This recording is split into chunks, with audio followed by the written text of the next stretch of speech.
വഴിവിട്ട ആ വഴികളിലൊന്നും അദ്ദേഹത്തിൻ്റെ പേര് നമ്മൾ കണ്ടില്ല. ഒരു കോൺട്രവേഴ്സിയിലും അദ്ദേഹം ചെന്ന് ചാടിയില്ല. ഒരധികാരി വർഗത്തിൻ്റെ മുന്നിലും അവരെ വന്ദിക്കാതെയും നിന്ദിക്കാതെയും എപ്പം തല ഉയർത്തി നടന്ന ഒരു വലിയ എഴുത്തുകാരനായിരുന്നു അന്തരിച്ച MT. മധുസൂദനൻ നായർ ഗാന്ധി എന്ന കവിതയിൽ മഹാത്മാവിനെ കുറിച്ചിട്ട ഒരു വരികളുണ്ട്. അതിങ്ങനെയാണ്: തന്നെ നിന്ദിക്കാതെ വാഴ്ത്താതെ എപ്പോഴും താനേ തപ്പിപ്പിച്ചു ശുദ്ധി ചെയ്തോൻ, ഏതു കല്ലിലും പൊന്നിലും ഒരേ മുഖം കണ്ടവനെന്ന്. ആ ഒരു വിശേഷണം MTക്കും നന്നായി ചേരും.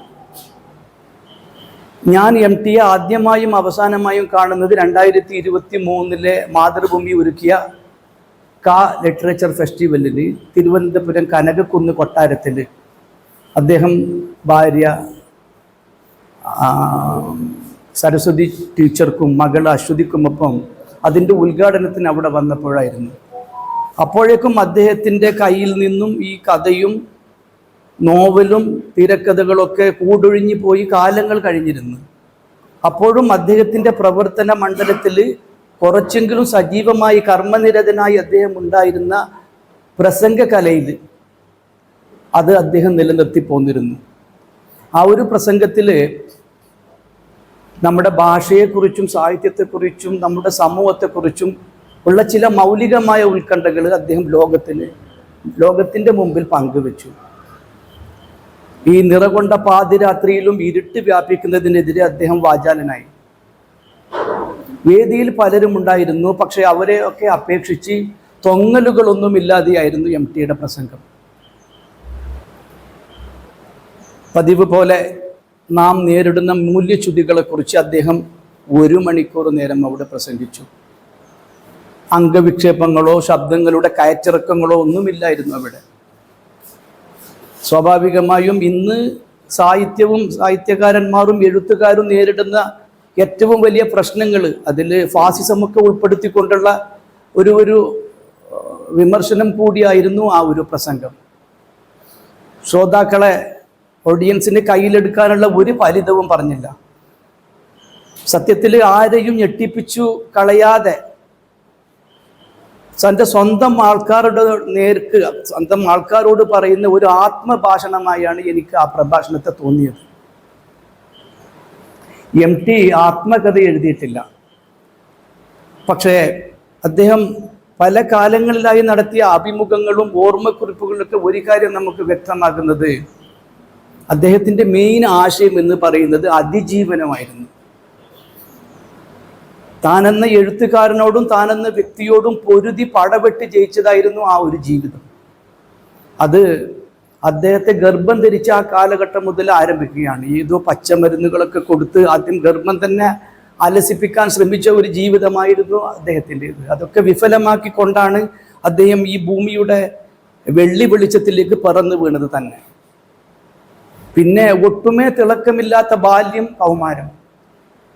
ഒരു കണക്ക് നോക്കിയാൽ അതൊന്നും അത്ര ഒരു അതിശയോക്തിയുള്ള കാര്യമൊന്നുമല്ല. അന്നത്തെ ആ ഒരു ജനത പ്രാരബ്ധങ്ങളും പ്രശ്നങ്ങളും പരിവട്ടവുമായി മുമ്പോട്ട് നീങ്ങിയ ഒരു ജനതയായിരുന്നു. അപ്പോൾ അവരുടെ ഇടയിലേക്കാണ് ഈ പ്രകാശത്തിൻ്റെ വെള്ളി വെളിച്ചവുമായി അദ്ദേഹം എത്തുന്നത്.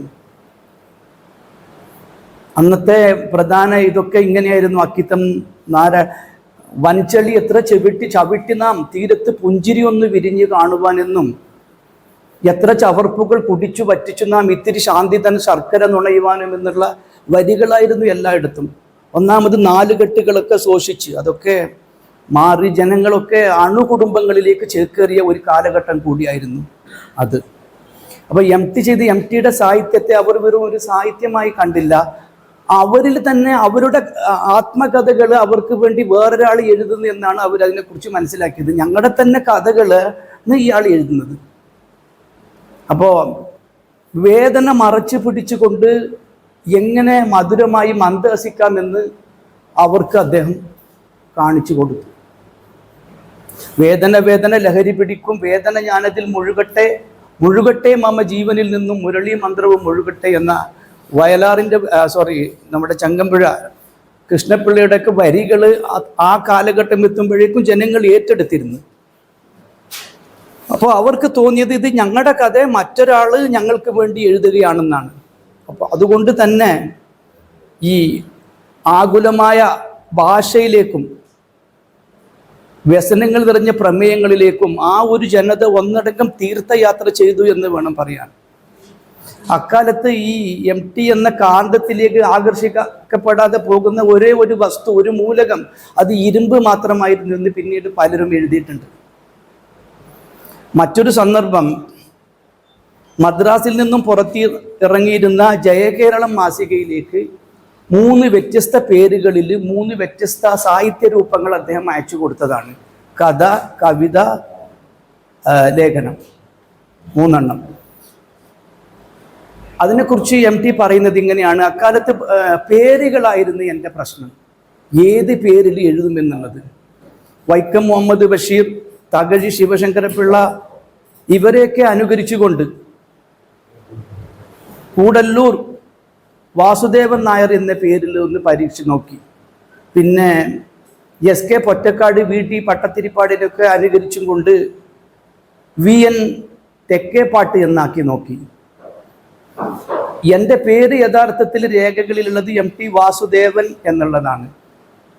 അപ്പൊ ചില പ്രസിദ്ധീകരണങ്ങൾക്കും വേണ്ടി അതിൻ്റെ അറ്റത്ത് ഒരു വാല് തിരികെ MT വാസുദേവൻ നായർ എന്ന് അയച്ചത് ഈ പത്രാധിപർക്കൊരു തോന്നലുണ്ടാണ്, ഇത് ഒരു ചെറിയ കുട്ടി അയക്കുന്നതല്ല, ഇതൊരു മുതിർന്നവർ എന്നുള്ളൊരു തോന്നലുണ്ടാകട്ടെ.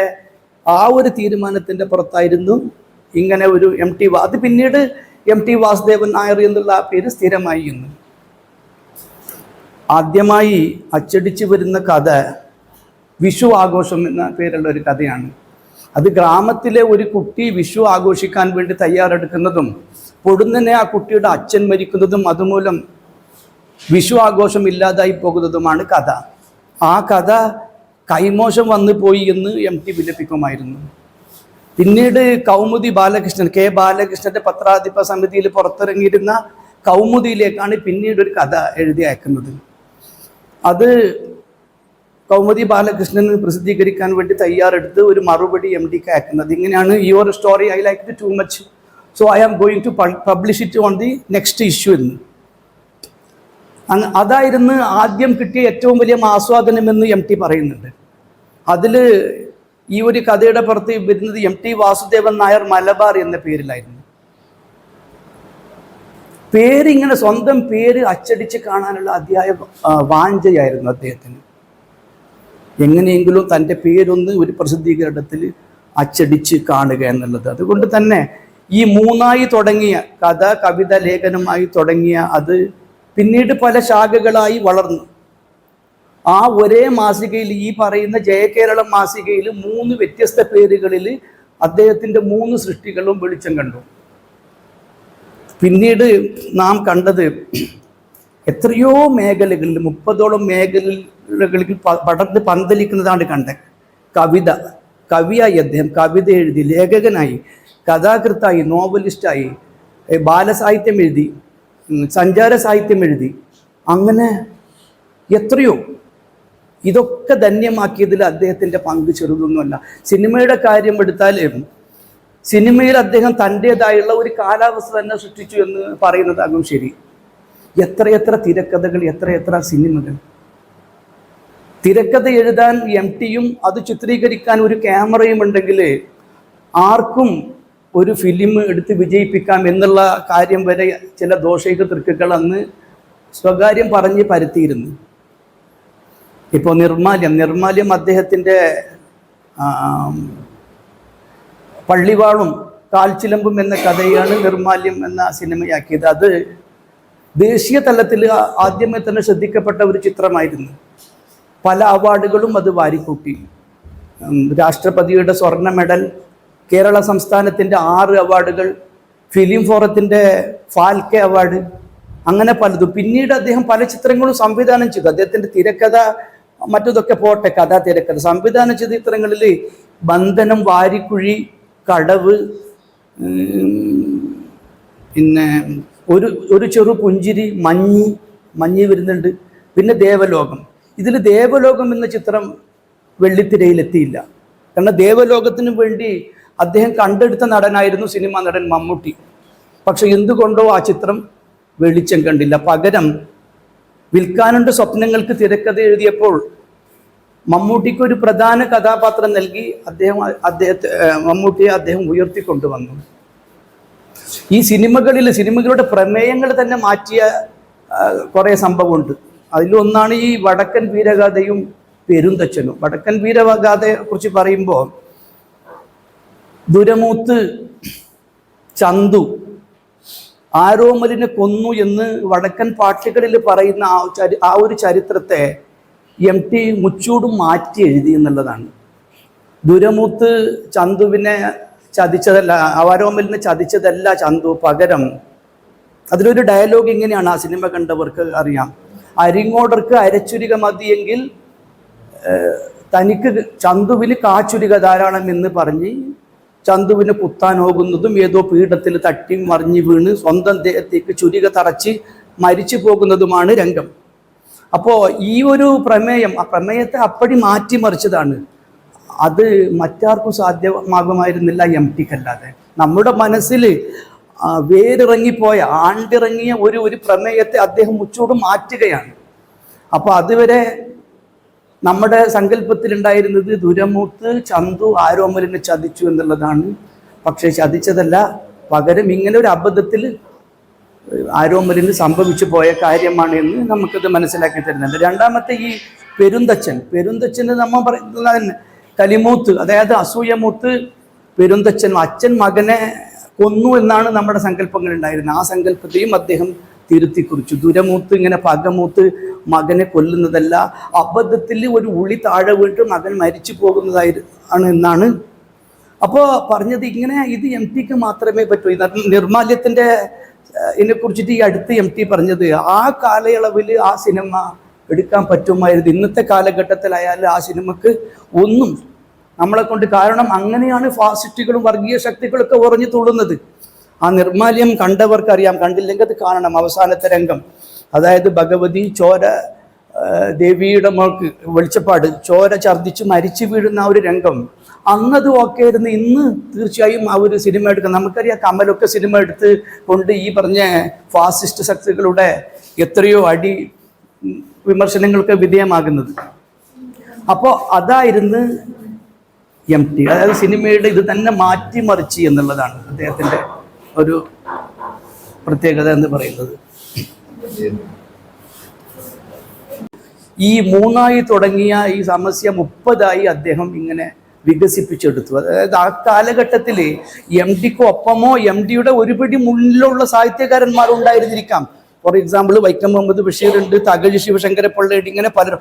എന്നാൽ ഒരു ഇതിൽ നിന്നും ഉത്ഭവിച്ച്, ഒരു വിത്തിൽ നിന്നും ഉത്ഭവിച്ച് 30 ശാഖകളായി പടർന്ന ഒരു തണൽ വൃക്ഷം അത് MT മാത്രമായിരുന്നു.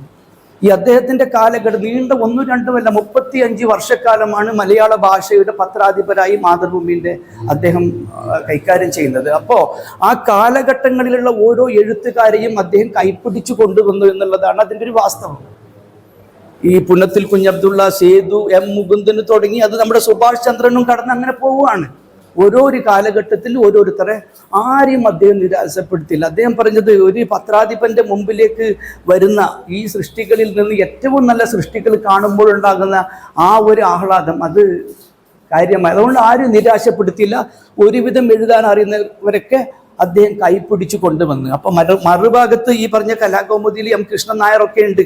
ആരെന്ത് എഴുതിയാലും, സുസ്മേഷ് ചന്ദ്രൊക്കെ എഴുതിയാലും, അല്ലെങ്കിൽ അതുപോലുള്ള പലരും എഴുതിയാലും ഇത് ചപ്പു ചവറ് ആണ്, ഇത് കൊട്ടയിലേക്ക് പോകേണ്ട കൃതിയാണെന്നൊക്കെ പറയുമ്പോൾ MT എന്ത് ചെയ്തു? അതിന് സസൂക്ഷ്മം പരീക്ഷിച്ച് നോക്കി ഈ ആൾക്ക് ഭാവി ഉണ്ടെന്ന് കരുതി അതൊക്കെ മാതൃഭൂമിയിൽ പ്രസിദ്ധീകരിച്ച് അവരെയൊക്കെ വളരെ വലിയൊരു നിലയിലേക്ക് കൊണ്ടുവന്നു. അതാണ് ഇന്നും നമ്മുടെ ഗ്രന്ഥശാലകളിൽ ഇത്രയെല്ലാം പുസ്തകങ്ങൾ ഉണ്ടാകാനുള്ള കാരണം MT തന്നെയാണ്. ഇല്ലെങ്കിൽ ഒന്ന്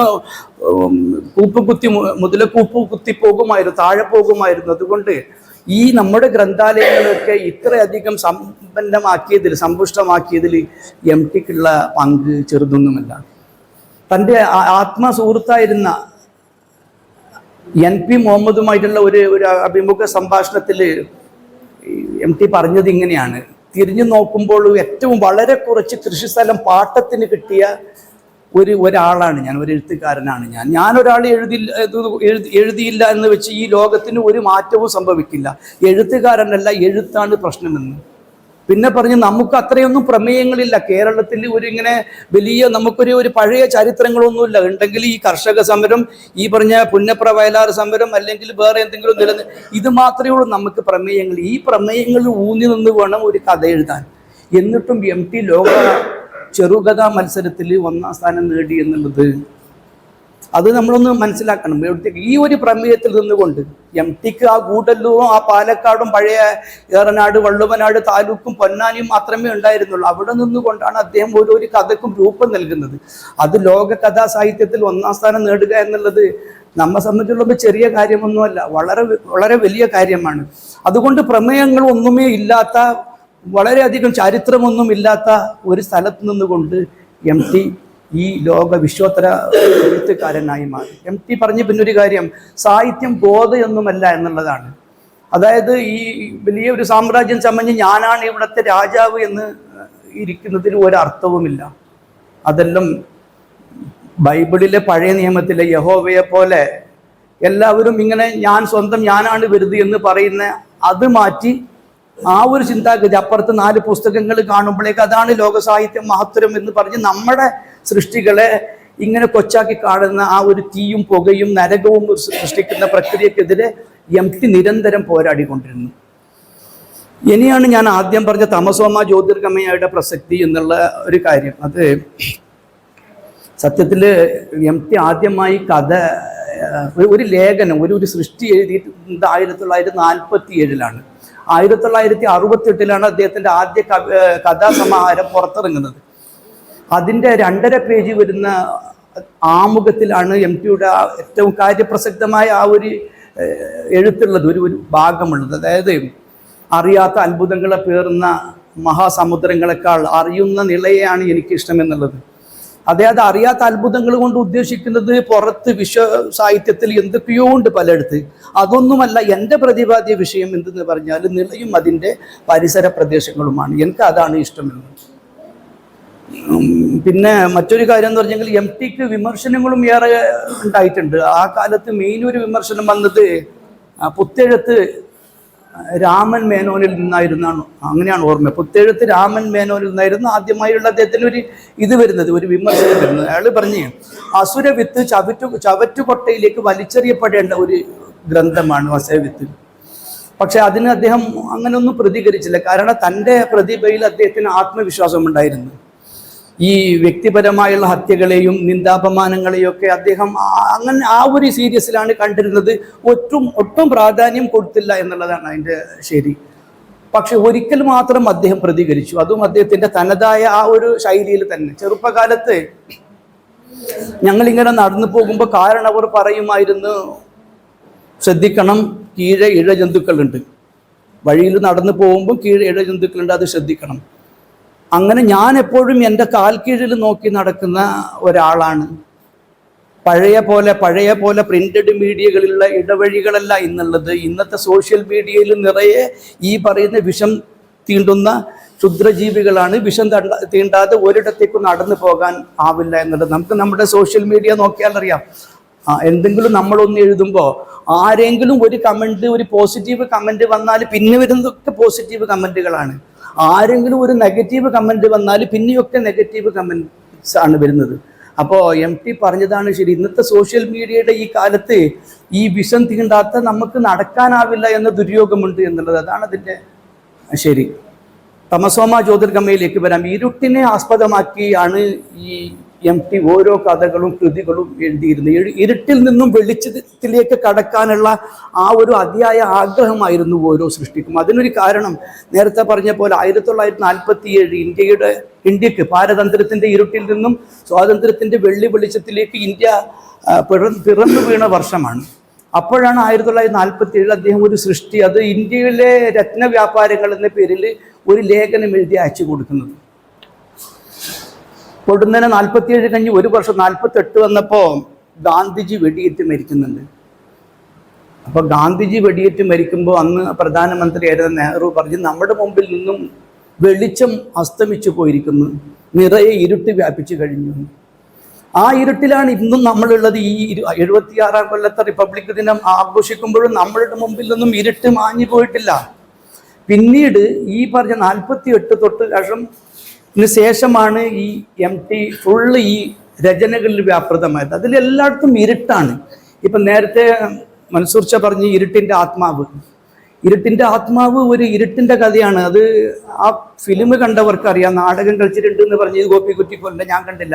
ആ ഇരുട്ടിൻ്റെ ആത്മാവിൽ പ്രേം നസീറിനെയൊക്കെ കാണിക്കുന്നത് ഇങ്ങനെ തന്നെയാണ്.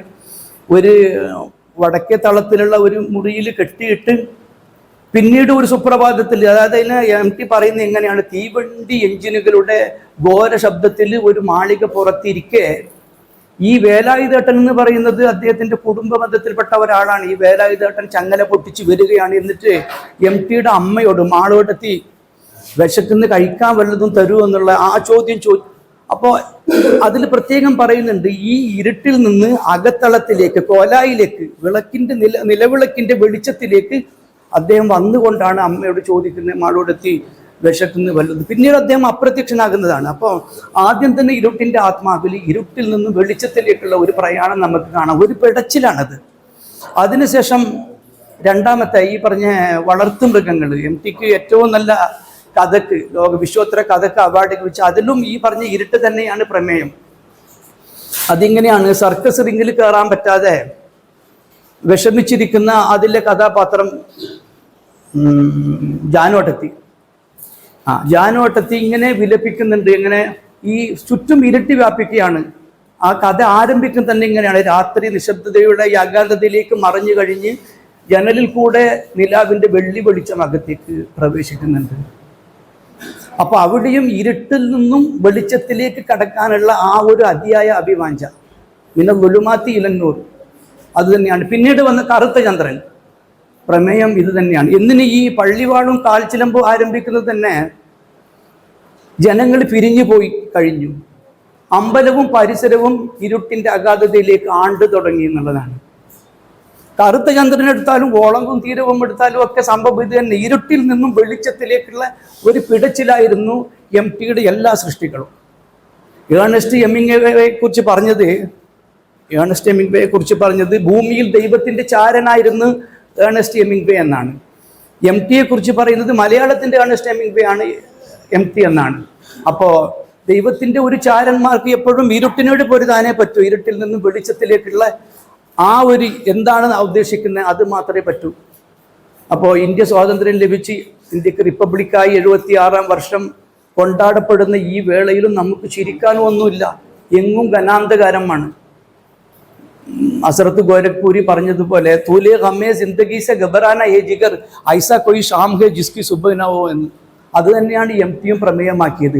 ഏത് ഘനാന്തകാരത്തെയും വെളിച്ചം തോപ്പിക്കും, ഏത് കൂരിരുട്ടിനൊടുവിലും പ്രഭാതം പൊട്ടിവിടരുമെന്നുള്ളത്. അപ്പോൾ ഈ ഇരുട്ടിൽ നിന്ന് എല്ലാവരെയും വെളിച്ചത്തിലേക്ക് വരാനും അതിന് ഇതൊക്കെ ഒരു പ്രചോദനമാകാനും ദൈവം അനുഗ്രഹിക്കട്ടെ എന്ന് പ്രാർത്ഥിക്കുകയാണ്. ഈ പരിപാടിയിലേക്ക് എന്നെ ക്ഷണിച്ച ഇതിൻ്റെ എല്ലാ ഭാരവാഹികൾക്കും, അബിചാക്ക്, മൻസൂർ ചാക്ക്, നാസർ കുരിക്കലിന്, SP അശോക് കുമാറിന്, അതാ പ്രത്യേകം പറയണം. കാരണം അശോകേട്ടനെ കുറിച്ചുള്ള ഒരു ആർട്ടിക്കിൾ ഞാൻ എഴുതിയിട്ടുണ്ട്, നാളെ പ്രസിദ്ധീകരിക്കും. അപ്പോൾ ഈ പറഞ്ഞ 18 ലൈബ്രറികൾ ഉണ്ടാക്കിയ SP അശോക് കുമാർ ഇവിടെ ഇല്ല. അപ്പോൾ അദ്ദേഹത്തിനും എല്ലാവിധ എങ്ങനെ വെച്ചിട്ട് അതെയാ ഞാൻ കൊടുത്ത് നാളെ പ്രസിദ്ധി. അപ്പോൾ ഈ പരിപാടിയിലേക്ക് എന്നെ ക്ഷണിച്ച് എല്ലാവർക്കും ഹൃദയത്തിൻ്റെ ഭാഷയിൽ നന്ദി പറഞ്ഞുകൊണ്ട് നിർത്തുന്നു.